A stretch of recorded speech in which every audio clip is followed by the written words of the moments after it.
بسم اللہ الرحمن الرحیم۔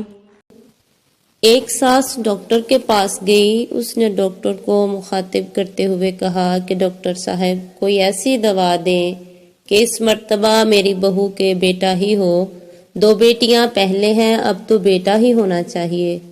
ڈاکٹر نے جواب دیا میڈیکل سائنس میں ایسی کوئی دوائی نہیں ہے۔ ساس نے کہا کہ پھر کسی اور ڈاکٹر کا بتا دیں۔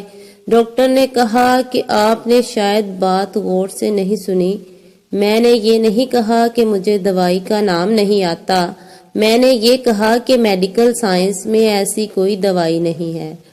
اس موقع پر لڑکی کا سسر بولا کہ وہ فلاں لیڈی ڈاکٹر تو ڈاکٹر نے بات کاٹتے ہوئے کہا کہ وہ جعلی ڈاکٹر ہوگا۔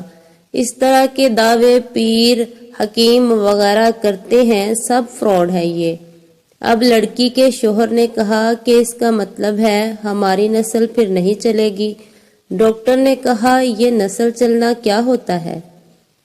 یہ کام تو آپ کی بیٹیاں بھی کر دیں گی، بیٹا کیوں ضروری ہے؟ ویسے آپ بھی عام انسان ہیں، آپ کی نسل میں ایسی کیا بات ہے جو بیٹے کے ذریعے ہی لازمی چلنی ہے؟ سسر نے کہا کہ میں سمجھا نہیں، آپ لوگوں میں ایسی کون سی بات ہے؟ یہ بات سن کر سسر نے کہا کہ ڈاکٹر صاحب کوئی نام لینے والا بھی تو ہونا چاہیے۔ ڈاکٹر نے ان سے سوال کیا کہ آپ کے پردادے کا کیا نام ہے؟ اس موقع پر سسر بس اتنا کہہ سکا کہ وہ۔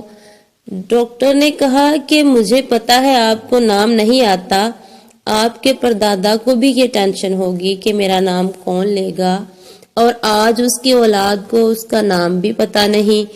ویسے آپ کے مرنے کے بعد آپ کا نام کوئی لے یا نہ لے، آپ کو کیا فرق پڑے گا؟ آپ کا نام لینے سے قبر میں پڑی آپ کی ہڈیوں کو کون سا سرور آئے گا؟ علامہ اقبال گزرے کافی عرصہ ہو گیا، آج بھی نصاب میں ان کا ذکر پڑھایا جاتا ہے۔